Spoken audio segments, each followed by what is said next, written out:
नमस्कार दोस्तों, आज एक और पारिवारिक कहानी में मैं आपका स्वागत करती हूँ। आज की कहानी है, जब भाई और बहन की सच्चाई भाई के सामने आई तो उसने लिया एक फैसला। स्नेहा बहू, हमारी चाय कहाँ है? जीजी भी बैठी है इंतजार में। सासू माँ ने कहा। भाभी, मेरा सूट प्रेस नहीं किया आपने? ननद चिल्लाई।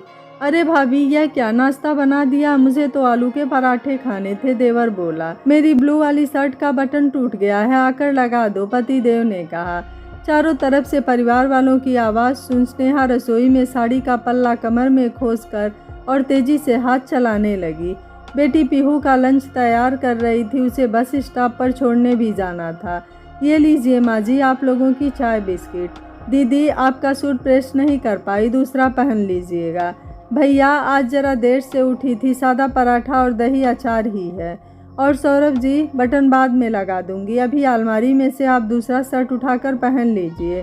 कहते हुए स्कूल बैग बॉटल गाड़ी की डिग्गी में रख पीहू को बस स्टॉप छोड़ने निकली।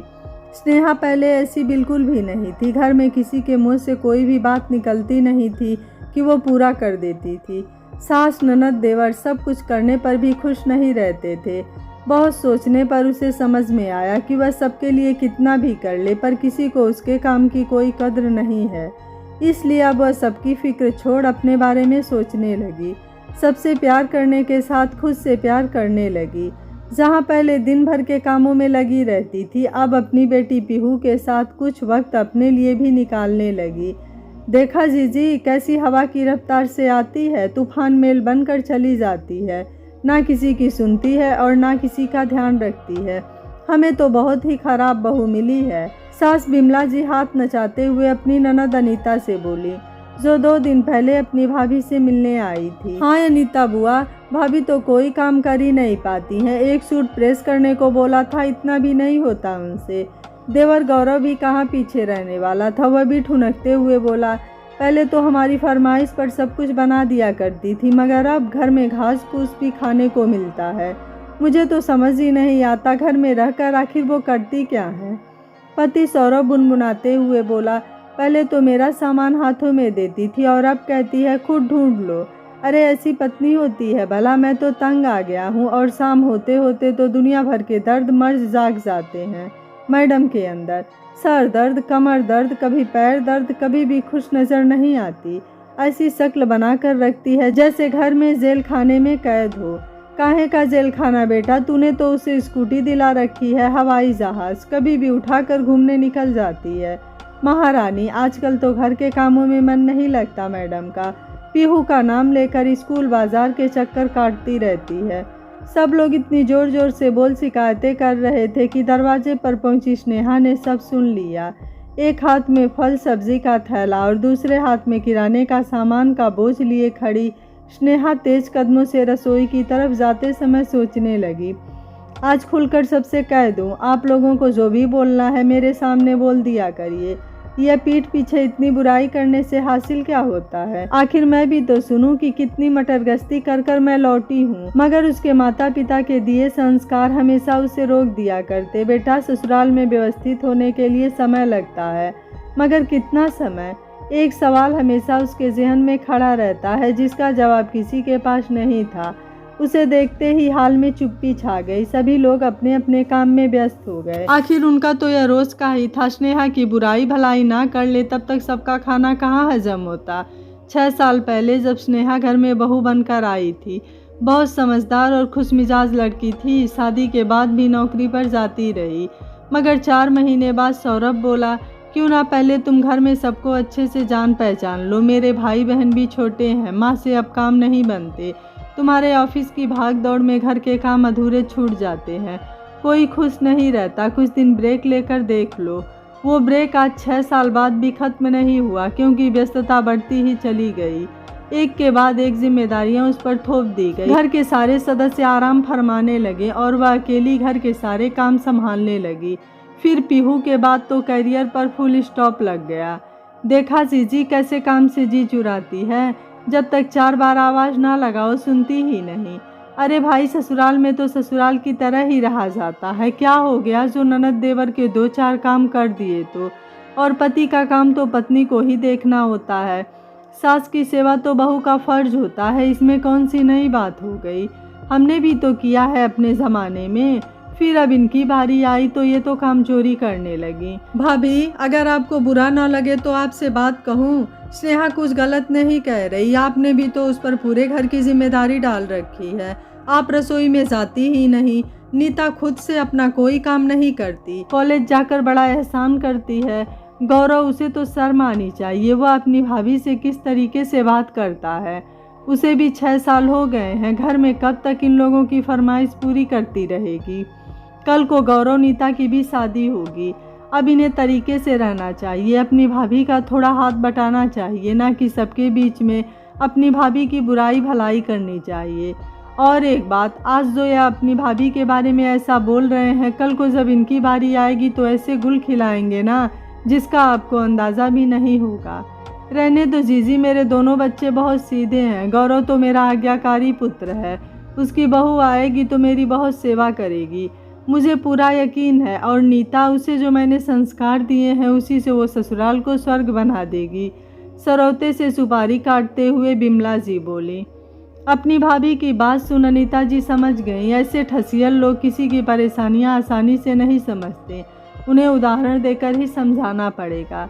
बुआ के लाडले गौरव नीता कमरे में मोबाइल पर गेम खेल रहे थे। दोनों को ही अपने बुआ पर बहुत यकीन था, इसलिए दोनों अपने मन की हर बात अपनी प्यारी बुआ से शेयर कर देते।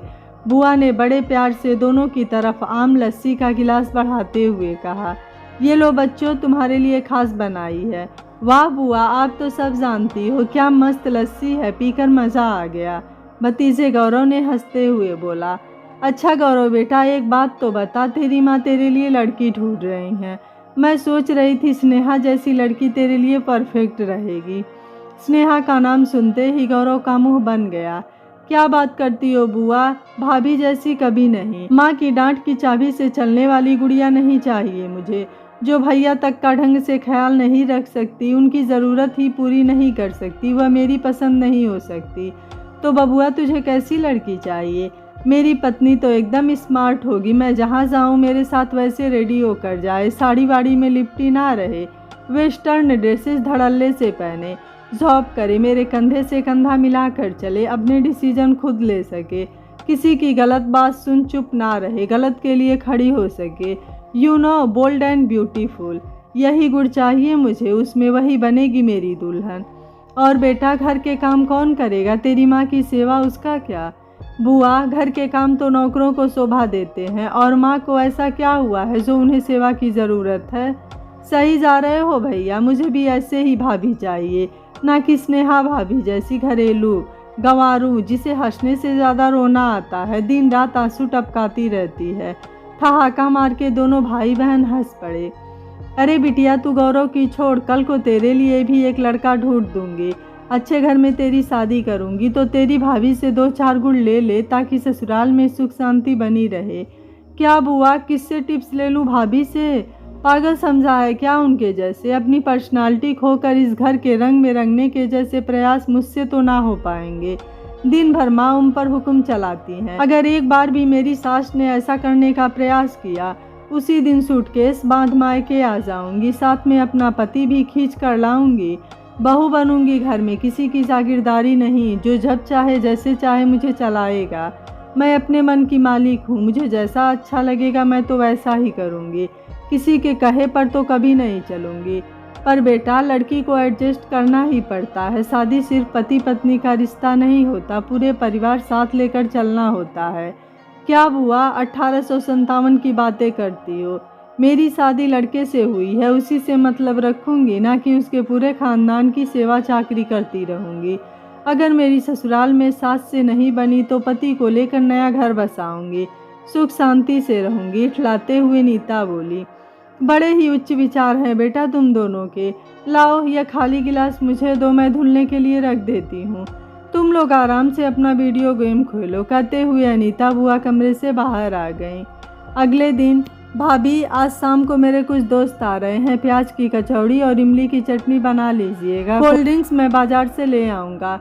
और स्नेहा भाभी, आपने 2 दिन से मेरे कपड़े नहीं धोए, कल मेरे लिए पीला वाला सूट प्रेस करके रख दीजिएगा, मैं अपनी सहेली के घर पढ़ने जा रही हूँ। गौरव भैया, आप दोस्तों को किसी और दिन बुला लेना, कल पीहू का टेस्ट है, मेरे पास समय नहीं है।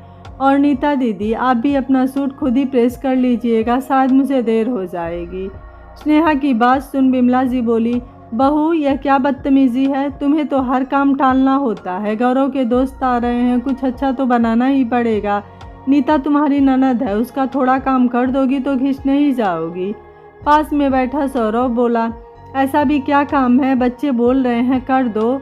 अपने पति की बात सुन स्नेहा बेबस सी खड़ी ही हुई थी कि अनीता बुआ बोली, तुम सब लोगों को शर्म नहीं आती, अपना सारा काम स्नेहा पर थोप देते हो।